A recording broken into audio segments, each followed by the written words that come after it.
New farm, same tactics. Through the years, we've learned certain things in terms of cover, food, water, where to set up in between all of those, and we're going to try and take a new farm and do that. And hopefully Wade can be the recipient of some good luck after some good planning. I'm excited. Myself and Mark are going in for my first hunt after whitetails. Finished up with elk, had a great trip with Mike and Tyler. The boys back here, they also had a lot of fun. Hopefully we can continue all the luck that we've been having these first few days of hunting season. So we're excited to get out and get rolling again. Fall is upon us. Ready? I'm fired up and ready. I'm most excited about this first sit on the new farm. Yeah, I mean, we've done a pretty good amount of work to this farm. Did some work in the bottom, built some ponds, and we're gonna go up here to this brand new plot and have some fun. So if you've been following along on deer season 24, you saw us take a new farm and do a setup on it. It was an episode we put out during the summer, Food Plot Strategies with Mark Drury. You can go check it out right now on DeerCast or YouTube to see some of the plans we made on this new farm. Well, we really highlighted a bottom plot that we put a lot of work into, and we had another plan on the south end of this farm. The total farm was 360 acres, then I added an 83 to it, 443 acres. I sold some other farms in order to buy this one, and then we had plans to go in there and hunt it this year. So we're going in blind, if you will. We're just looking at the topography, what's in tillable, what's in timber. We walked the legs out of our behinds, scouting this farm in the winter, trying to figure out each and every spot that we wanted to take our strategies, which is get close to bedding areas, put food very close, and then see if we can optimize daylight activity. We're going to use the experiences we've had on other farms and then go, okay, how does this remind me of this farm, or how does this remind me of the deer are going to move?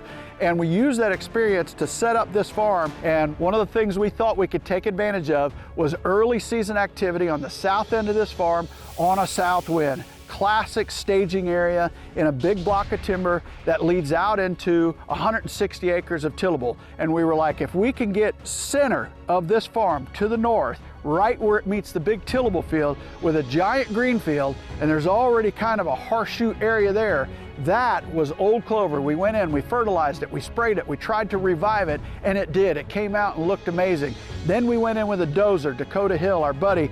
We hired him to come in and doze out almost a funnel leading out of that clover field into the big tillable field. And then this fall we put it into a connecting plot between the clover and the cornfield. We put a wintergrass field in right there. So we're gonna see how the pictures look, and the pictures start rolling in. Everything is awesome. The stealth cams are going off. We put more stealth cams there than normal because we wanted to see how this movement was coming and going there in August and September leading into the season.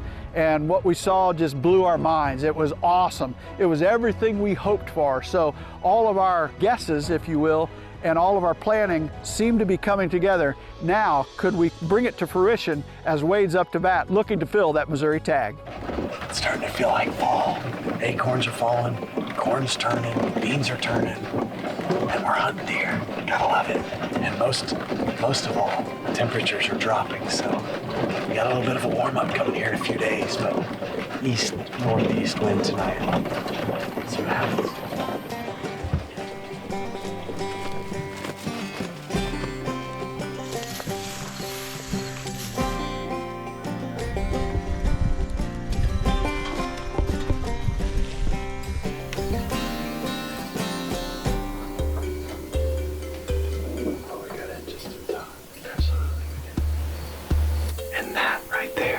Perfect timing. These winds are light and variable, so one thing that I love most about these hawk blinds is you can shut up and on lighter wind days and go undetected. And it made the pass here on these two does right here, that first movement. So hopefully that Big 10 with the offset she wants will walk out and make his appearance tonight. So we shall see.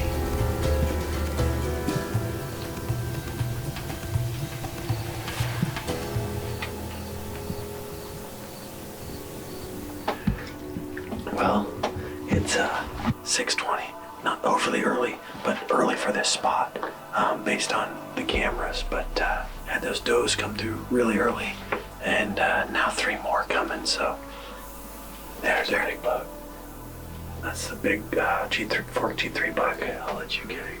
Yeah, because you'll have a better angle through that cloud. He's looking back. He's looking back. Gosh, he's awesome, man. He is. He's gonna be a mega giant. He's even bigger in person. Yeah, he is. Just and Missouri. I'm gonna put some of this on. It's so awesome to see literally everything we dreamt about actually come together here between the horseshoe and then this walking strip leading out to the corn.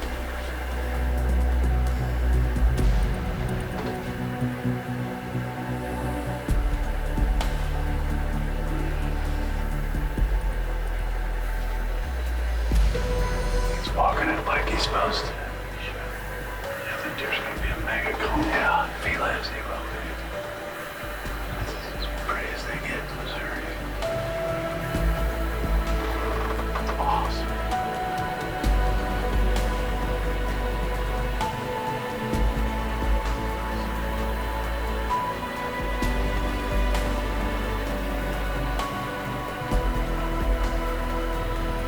Wow, perfect.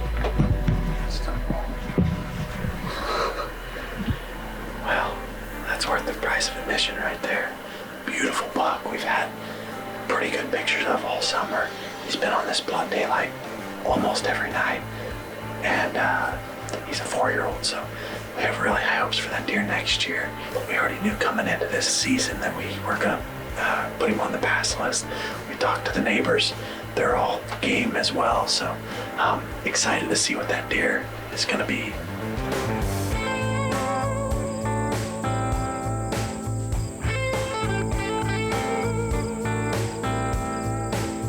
So that beautiful 4-year-old with the fork G3 right off the get, and then these two just trained right through, right where we want them to, 20, 25 yards. So what a night.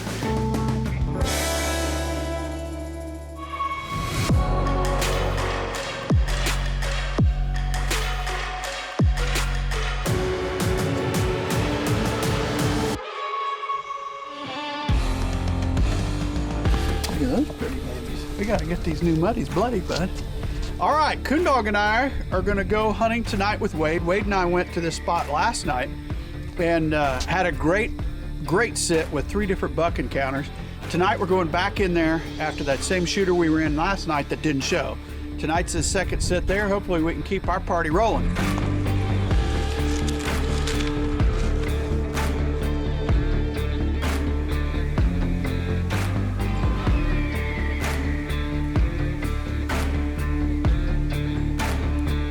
We're going back in after that same 10. He was there early this morning, so hopefully he'll make his presence one of these nights. Can't wait to see what that buck does here in the next year or two.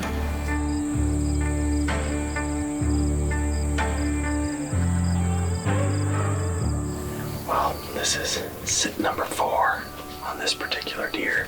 It is warm, it's low 80s, but this buck's been daylighting like he had been all summer, so he still thinks it's summer. He's on his summer feed pattern. Hopefully tonight he'll do what he did the last 2 nights and then show around that 7 o'clock hour. So here we are in greener pastures. You can see it's our long skinny green field headed out into our big ag. Our green leads right up to the edge of it. But finally we get some winds out of the south. Pressure's bottoming out, and then big north coming tonight. Yeah, you can see the pressure right here. And then it switches and just goes straight uphill, switches out of the north. So maybe this little south wind right before the front is what we need. Let's see what happens tonight, but I have really high hopes for tonight.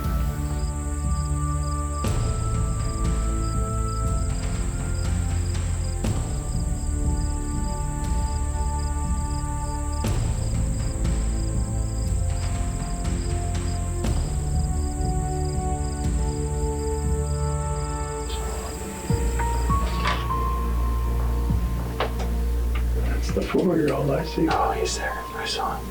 Okay, the 4-year-old's at the scrape tree. And there he is. Yep, there he is. Now I'm on him.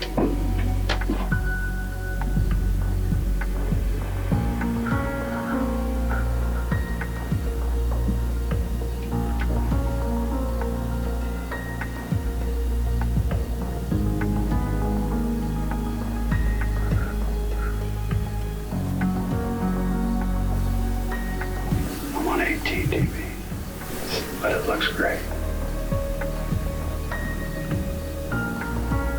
He's still back to the scrape tree, right? Yeah.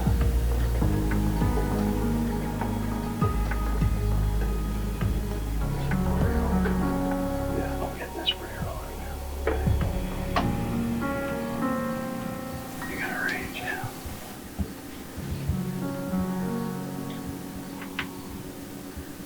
Yeah, he's at 220.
I thought good. Is that him there? Yeah, that's gotta be him, right? Shoot him again. Shoot him.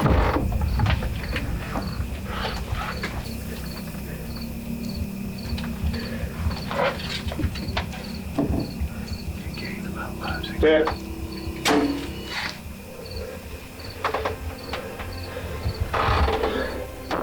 That was the deer we came in here after. I don't know what happened on the first shot. It looked pretty good. Definite pass through.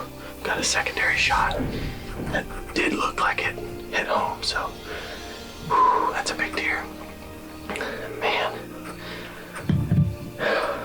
We'll look back at the footage, look back at DeerCast, and see what we need to do here. But like I said, it felt pretty good. That's why I say you're just below the aortic. Yeah. But which you clearly didn't hit that. No. But you're right there at that Long liver. The other one to me went in right there. Because he's squatting away and then he turns broad right as it hits. It literally helped us. Right there. I mean, that's right in the crease. You're right there somewhere. The two combined ought to be very deadly. Great follow-up shot, by the way. That is outstanding to make that shot at 55 yards in that amount of pressure. I mean, that was really impressive. We backed out, went all the way through the standing cornfield and went way away from him. We're back in the truck here. We're not even starting the truck till we give him a little more time, and then we'll take up the track here. But we feel pretty good right now. Yep.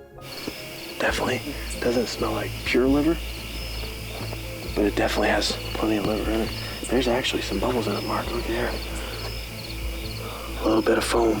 I think that that secondary shot saved us a lot of time, being that if this was just long liver, it could have been up to an 8-hour deal. Yeah, so it got a good bit into him. 8-10 inches. So definitely plenty for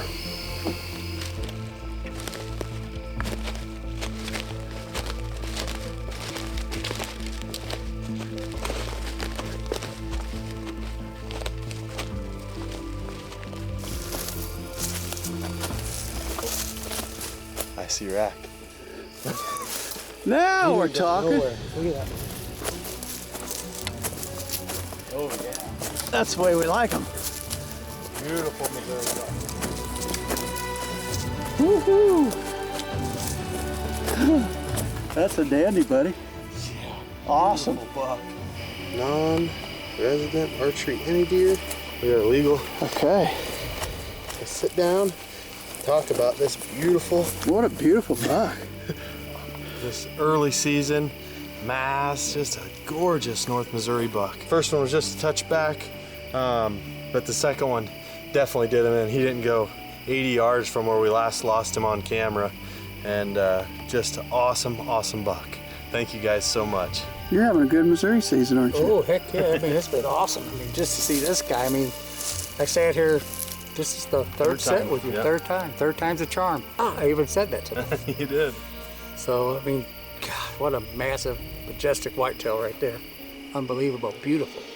Well, what an unbelievable end to our evening here in northern Missouri. Here it is, the last day of September, and we were really persistent on this guy. He was about the only mature deer that had been daylighting through all this heat. And we've been getting the MRI off our stealth cams, and we came in, we were persistent. This is the 4th time in on this guy on a brand new farm. Food plot architecture at its finest. Start with a clover field, work into a green patch plus, and then right out to a big destination ag field, which was corn this year. So, and just like so often, access was key. We were able to get in and out and allow this deer to keep coming out, not boogering him on our way in and out when he didn't show.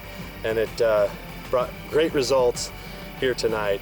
Greener pastures, and it doesn't get no better than this. Couldn't be happier to notch my Missouri tag on what could be my largest Missouri buck to date. Thank you guys so much.